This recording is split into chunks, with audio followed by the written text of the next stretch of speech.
Bien-aimés du Seigneur, loué soit Jésus-Christ. Nous sommes rendus au 30e dimanche du temps ordinaire de l'année A.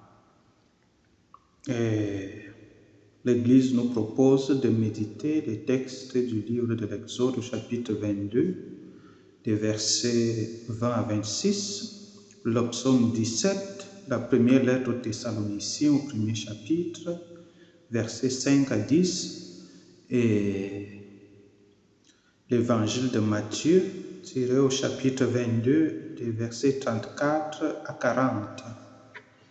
Ma méditation ou bien mon petit partage va se focaliser sur l'Évangile de Matthieu, qui met ici en exergue un extrait parmi tant d'autres des tentations des pharisiens à l'encontre de Jésus.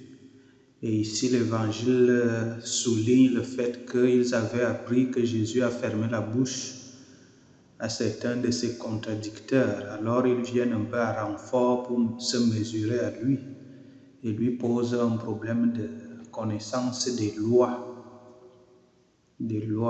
Sûrement, ils se disent avec des préjugés, vu qu'ils ne le connaissent pas, celui-là, où est-ce qu'il a appris tout ce qu'il enseigne? Et vous vous souvenez aussi qu'à un certain moment, on lui demande de qui lui vient l'autorité. Alors, on lui pose une question colle, si on peut parler aujourd'hui avec le langage des jeunes. Une question colle pour voir ce qu'il comprend de la loi hébraïque et s'il est capable d'établir un ordre de priorité. Parce qu'il faut déjà souligner que les lois dans le judaïsme sont plus de 600. Il fallait sûrement les mémoriser, les retenir et être capable de les rendre et comme ça prouver qu'on a la maîtrise.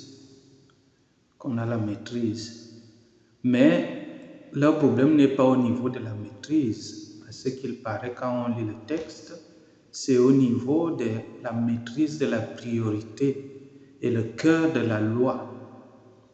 Et Jésus comprend très bien où ils veulent en venir. Et il leur fait un enseignement magistral sur la question. Ok, vous avez posé la question de savoir quelle est la plus grande loi, quelle est celle la plus importante. Et Jésus dit, il rappelle quoi? Écoute Israël, le Seigneur est l'unique et seul Dieu que tu dois adorer de tout ton cœur, de toute ton âme, de toutes tes forces. Et il ajoute, il faut aimer aussi le prochain comme soi-même. Et à la fin, il conclut en disant, cette loi-là, telle qu'elle est synthétisée, comme je vous la synthétise, voilà ce qu'enseignent la loi et les prophètes. Donc, tout ce que nous devons retenir de toutes les lois possibles,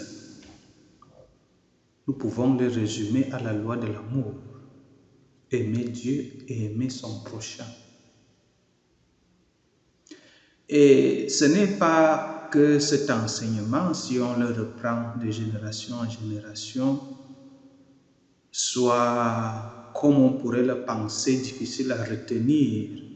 Parce que très souvent, quand on demande aux gens, bon, tu étais à l'église, qu'est-ce que tu as retenu? Tous sont capables de dire tout de suite, même sans avoir rien écouté de ce qui a été dit.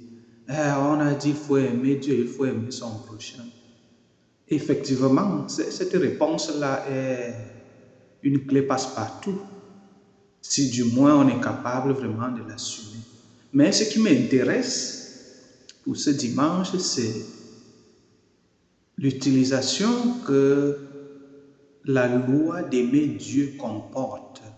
Quand on utilise l'adverbe tout, il faut aimer Dieu de tout son cœur, de toute son âme, de toutes ses forces. Donc en somme de tout notre être, et j'ajouterai toute notre vie et toute notre vie durant. Et donc cette utilisation de tout comporte quoi? Comporte que si on veut être réellement dans l'amour de Dieu, il faut savoir définir ce que c'est. Et c'est dans ce sens que je me pose la question, quand on dit aimer de tout son cœur, que signifie ce tout-là? Tout le cœur, toute l'âme, toutes les forces, toute la vie.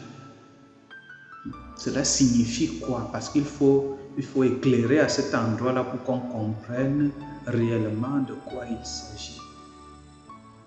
Il faut souligner déjà que l'homme est créé à l'image et à la ressemblance de Dieu. Et de façon synthétique, disons que cette ressemblance à Dieu réside dans l'intelligence, réside dans la volonté, dans le désir et dans l'âme aussi. Et donc, en utilisant le tout que Jésus rappelle ici, il s'agit tout simplement de dire alors, il faut aimer Dieu avec toute notre intelligence, toute notre volonté, toutes nos émotions, nos sentiments, toute notre force qu'on engage dans beaucoup d'autres choses, comme dans les travaux pour faire des projets de notre vie, pour faire tout ce qu'on fait dans notre vie. C'est pour ça que j'ai dit aimer toute notre vie et durant tout le long de la vie aussi. Parce que on est capable de s'impliquer et d'impliquer nos forces à faire beaucoup de choses. Alors, cette loi rappelle que cette force que nous utilisons pour construire des maisons, aller au travail, faire ci, faire ça, cette force-là, nous devons être capables aussi de l'utiliser dans notre relation avec Dieu. Cette loi, en disant tout, dit aussi que comme nous sommes des êtres qui ont une dimension émotive, parce que l'homme est multidimensionnel, nous avons des émotions et des sentiments. Ça veut dire que si on doit aimer Dieu de tout notre cœur, par exemple, vous savez que on dit souvent grossièrement que le cœur est le siège des sentiments. C'est pour ça qu'on dit de façon populaire, on ne met pas le cœur, parce que c'est le siège des émotions, l'expression des émotions qui se manifeste par l'accélération du pouls, du rythme cardiaque. C'est pour ça qu'on dit on ne met pas le cœur, c'est-à-dire ne pas se laisser emporter par les émotions, de sorte que le cœur s'accélère et bat. Donc, ici, Jésus dit en utilisant ce tout, effectivement, nous devons être capables d'exprimer ces émotions dans notre relation avec Dieu. Parce que notre relation à Dieu est aussi une relation de sentiments.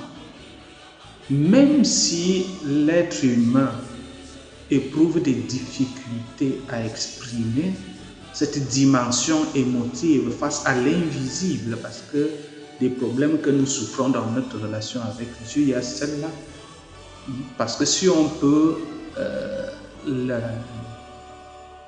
la comparer, oui, à la relation homme-homme, homme-femme, où l'expression des sentiments se manifeste par ce battement de cœur, par l'attachement, par la passion, par la jalousie, par tous ces sentiments et ces états d'âme, en fait.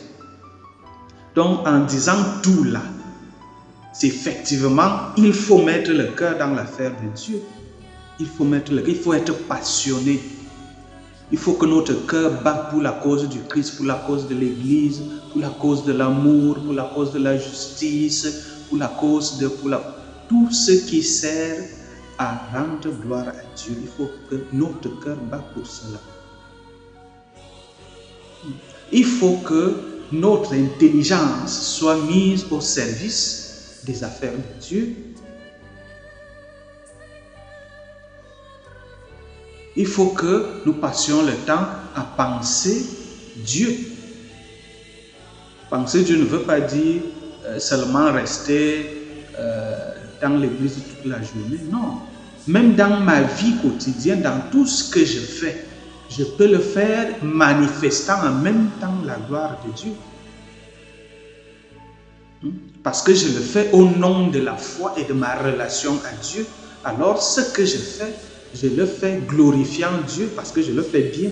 Cela rend service à mon prochain, mais en même temps glorifie Dieu. C'est cette passion-là qu'on doit retrouver. Et des fois, l'écart qui existe dans notre manière d'exprimer notre relation à Dieu réside aussi dans ça.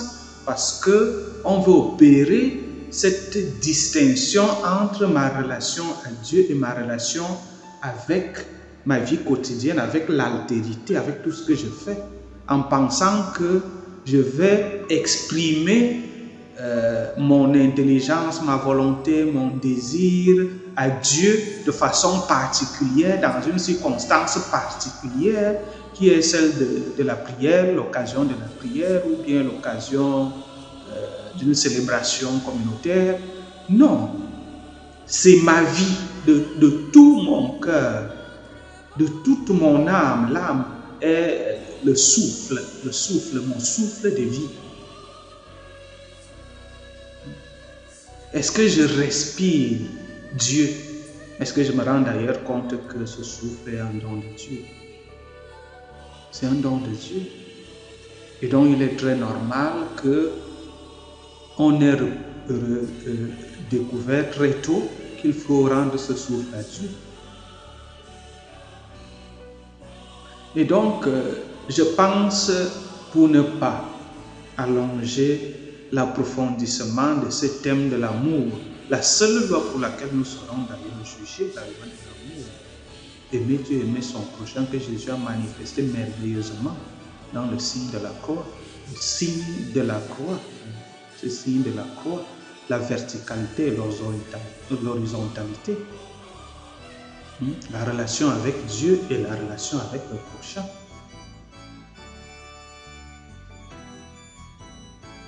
Donc c'est cette synthèse-là, Jésus a vraiment incarné cela de façon passionnée. Il a exprimé jusqu'au bout. Et il nous enseigne à faire autant. C'est pour ça qu'on est chrétien en fait. C'est pour ça qu'on est chrétien.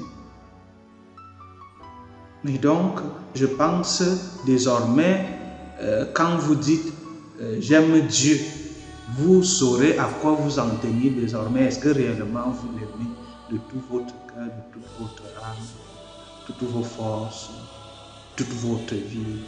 Non, nous devons faire suffisamment attention et essayer en même temps aussi de faire des comparaisons comme j'ai essayé de le faire avec ce que nous avons dans notre cœur. Quand nous disons que nous aimons notre prochain, je t'aime, comme nous avons l'habitude, je t'aime, je t'aime. Bon, qu'est-ce qu'on met dans ça? Qu'est-ce qui est mis dans ça? Donc à la fin, moi je vous exhorte à mettre le cœur. Mettez le cœur dans l'affaire de Dieu là. Il faut mettre le cœur. Bon dimanche et loué soit Jésus-Christ.